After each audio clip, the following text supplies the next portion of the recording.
Okay, guys. We discussed about manures and fertilizers in the last session. और हमने देखा किस तरह से जो है एक्सेसिव यूज जो है फर्टिलाइजर का जो एक्सेसिव यूज है वो सॉइल की फर्टिलिटी को जो है डैमेज करता है. So it's bad overall, right.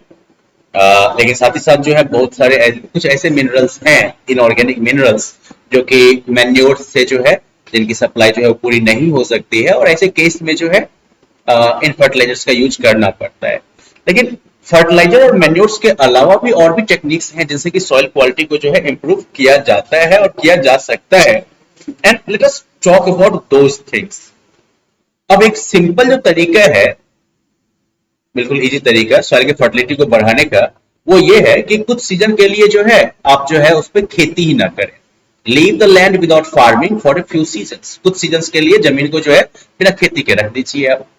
इसमें क्या होगा कि nutrients get replenished in the soil by natural processes such as decomposition of dead animals and plants by microbes. ऐसे में क्या होता है कि जो नेचुरल प्रोसेसेस हैं जैसे कि डिकम्पोजिशन वगैरह, तो उनके द्वारा जो है जो लॉस्ट न्यूट्रिएंट्स हैं वो रिप्लेनिश हो जाते हैं, वो जो है रिचार्ज हो जाते हैं. ये जो मेथड है रिप्लेनिशिंग का, दिस इज कॉल्ड फील्ड फैलो, परता छोड़ना ठेठी भाषा में. ठीक है.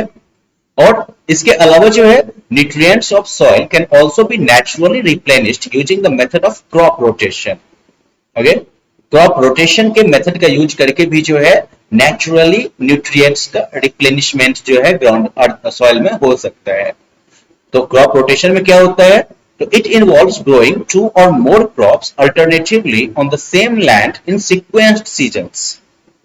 मतलब ये कि दो या दो से ज्यादा फसल जो है वो अल्टरनेट तरीके से सेम जमीन पर अलग अलग सीजन में आपको जो है उपजाना है, सीक्वेंस्ड सीजन में.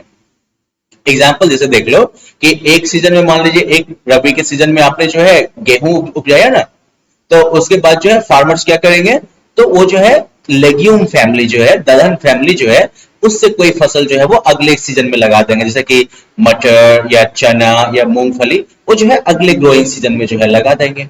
अब इससे क्या होगा कि ये जो लेग्यूमिनस प्लांट्स हैं, दलहन वाले जो प्लांट्स हैं, ये लेग्यूमिनस जो प्लांट्स हैं, इनमें नाइट्रोजन फिक्सिंग बैक्टीरिया मौजूद होता है, राइजोबियम. ओके. ये बैक्टीरिया जो होते हैं वो इन लेग्यूमस प्लांट्स के रूट में जो है जुड़े रहते हैं. ठीक है ना. यहाँ पर ये जो है जैसे अगर रूट ऐसे है ना, तो रूट में जो है ये नोड्यूल्स की तरह जो है ये बना के जुड़े रहते हैं. और ये क्या करते हैं कि जो एटमॉस्फेयर में जो नाइट्रोजन मौजूद है, उस नाइट्रोजन को ये एब्जॉर्ब करके और उसे नाइट्रेट में कन्वर्ट कर देते हैं, जो कि वाटर में सॉल्यूबल होता है. अब प्लांट जो है वो उस नाइट्रेट का यूज कर सकता है अपने पर्पसेस के लिए. समझ गए. आगे जो है इसके बारे में हम जो है नाइट्रोजन साइकिल के टाइम में भी काफी जो है डिटेल में पढ़ेंगे. दूसरी तरफ अब बैक्टीरिया को इसमें क्या फायदा है ये भी जान लीजिए आप, कि बैक्टीरिया को जो है अपना जो पोषण चाहिए वो जो है प्लांट के जड़ से प्राप्त कर लेता है. ठीक है. उसको रहने की जगह मिल गई, खाने का जो है न्यूट्रिशन का उसको जो है सोर्स मिल गया प्लांट के रूट में, तो भाई वो भी मगन है, खुश है एकदम से. तो इस तरीके का रिलेशन जो है इसे म्यूचुअलिज्म कहते हैं, और ये जो है सिम्बायोटिक रिलेशनशिप का एक टाइप है. ठीक है. ऑफ कोर्स लाइक यहां पर म्यूचुअलिज्म जो है वो सिम्बायोटिक रिलेशनशिप का टाइप है, लेकिन जरूरी नहीं कि सिम्बायोसिस जो है वो हमेशा म्यूचुअल रिलेशनशिप को ही इंप्लाई करे. ये किसी भी ऐसे टाइप का एसोसिएशन है दो ऑर्गेनिज्म के बीच में, जहां पर कि दो ऑर्गेनिज्म जो है वो एक दूसरे के साथ क्लोजली रहते हैं. तो होस्ट और पैरासाइट जो है वो भी जो है सिम्बायोसिस का एक एग्जांपल है, लेकिन ऑफ कोर्स लाइक म्यूचुअलिज्म नहीं है यहाँ पर. इन द सेंस कि अगर मान लो कि आपके सर में अगर जूं है, तो जूं तो आपके ऊपर सरवाइव कर रहा है, आप होस्ट हुए, जूं जो है वो पैरासाइट हुआ. लेकिन इसमें क्या हो रहा है, ऐसा तो नहीं है कि जूं से आपको कोई फायदा होता है. ऐसा तो है नहीं कि सर का बाल बार बार खुजलाते रहने से जो है आपका हेयर स्टाइल इंप्रूव होता है, नहीं ना. तो इसलिए जो है म्यूचुअलिज्म जो है वो जरूरी नहीं है कि हमेशा सिम्बायोटिक रिलेशन में मौजूद हो. सिम्बायोटिक रिलेशन का मतलब सिर्फ ये हुआ कि दो डिफरेंट ऑर्गेनिज्म जो है वो बिल्कुल क्लोजली एक दूसरे के साथ एसोसिएटेड रहते हैं. ठीक है. म्यूचुअल, इसमें से जो है म्यूचुअलिज्म बेस्ड सिम्बायोटिक रिलेशनशिप जो है वो कहां पाया जाता है, वो जो है राइजोबियम और लेग्यूमिनस प्लांट्स के प्लांट्स के बीच में पाया जाता है। अब यहाँ पर क्या होगा कि मान लीजिए जब एक ही तरह की फसल अगर बार बार उपजाई जाती है, ठीक है, when the same kind of crop is grown on the land over and over again, तो फिर जो सिमिलर काइंड ऑफ न्यूट्रिएंट्स हैं उनकी क्वांटिटी जो है वो डिप्लीट होती है। डिप्लीट मतलब उसका जो है हर आई मीन क्या क्या क्या हुए हर्न होता है उनका जो है उनकी कमी होती जाती है। ठीक है, डिप्लीट मतलब धीरे धीरे खत्म होते जाना। तो जब सेम टाइप की फसल अगर आप उगाओगे तो एक जो पर्टिकुलर न्यूट्रिएंट्स चाहिए होंगे उस फसल को वो धीरे धीरे जो है कम होता जाएगा। तो अगर आप ऐसे बदल बदल के आप क्रॉप को अगर लगाते हो तो इसमें क्या होता है कि सॉइल की फर्टिलिटी जो है वो बची रहती है, क्योंकि हर एक टाइप के फसल की जो है अलग अलग न्यूट्रिशनल रिक्वायरमेंट होती है। ठीक है, और अल्टरनेट अगर आप करते हैं, अगर आप फसल को इस तरह से अल्टरनेट करते हैं कि कुछ में जो है शैलो रूट सिस्टम होगा और कुछ में जो है डीपर रूट सिस्टम होगा, तो इससे भी जो है सॉइल में ज्यादा स्टेबिलिटी आती है और सॉइल इरोजन का असर कम होता है। डीपर रूट सिस्टम्स मतलब ऐसे प्लांट्स या ऐसे क्रॉप्स जिनकी जड़ें जो है वो ज्यादा गहराई तक जाती हैं, और शैलो रूट सिस्टम्स मतलब ऐसे ऐसे क्रॉप्स जिनकी जड़ें जो है वो बिल्कुल सरफेस तक ही जो है फैली रहती है। तो फिर जो डीप रूट वाले प्लांट्स होंगे वो जो है सॉइल को ज्यादा स्टेबिलिटी देंगे, दूसरी तरफ जो शैलो रूट सिस्टम वाले होंगे वो जो है ऊपर के लेवल तक ही लिमिटेड रहेंगे। तो इस तरह से हमने क्या देखा कि क्रॉप रोटेशन जो है वो अलग अलग तरीकों से जो है फसल को फायदा पहुंचा सकता है।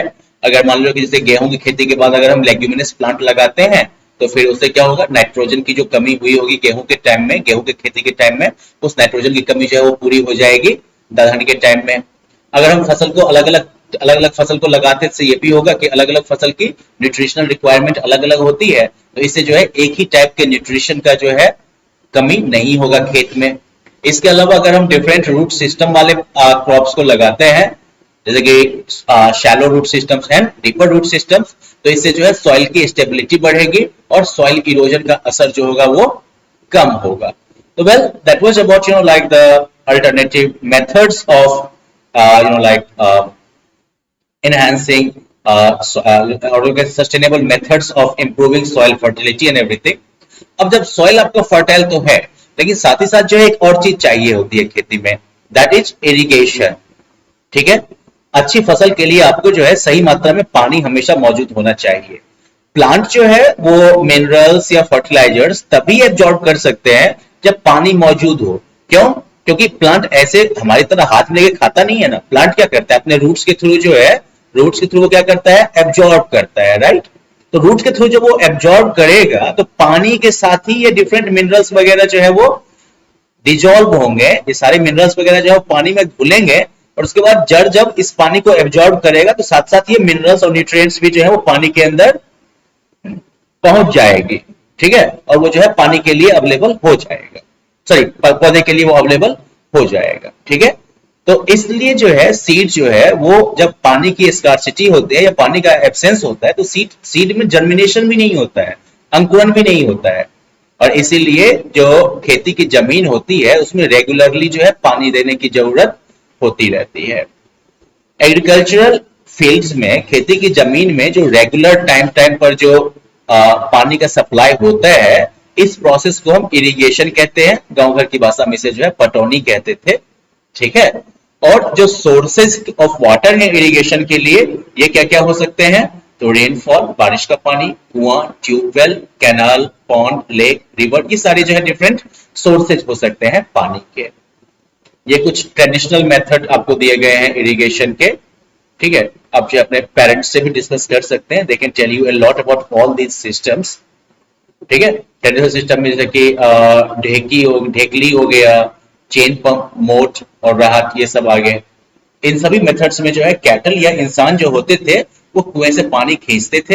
ये मेथड सस्ता था इन द सेंस कि इसमें इसको बनाने में ज्यादा पूंजी नहीं लगती थी, लेकिन ये बहुत एफिशिएंट नहीं थी, मतलब जितना मेहनत पड़ता था और टाइम लगता था उस मुताबिक जो है इरिगेशन होता नहीं था।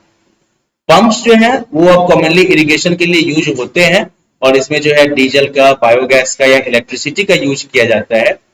ठीक है, अब मॉडर्न टाइम में जो इरिगेशन जो है उसमें कुछ नए मेथड्स जो है वो इंट्रोड्यूस हुए हैं, जिसमें कि जो की है वो है स्प्रिंकलर सिस्टम और ड्रिप सिस्टम। स्प्रिंकलर सिस्टम में क्या होता है कि वाटर को जो है इस तरह से, स्प्रिंकलर सिस्टम ये हो गया, इसमें वाटर का जो है छिड़काव किया जाता है, ये रोटेटिंग स्प्रिंकलर्स होते हैं, तो पानी जो है वो ये छिड़काव जो है, जैसे अभी इधर ये बह रहा है ना, ये ऐसे ऐसे गोल गोल जो है रोटेट करता रहेगा ये स्प्रिंकलर, और चारों तरफ जो है पानी को एकदम से फैलाता रहेगा।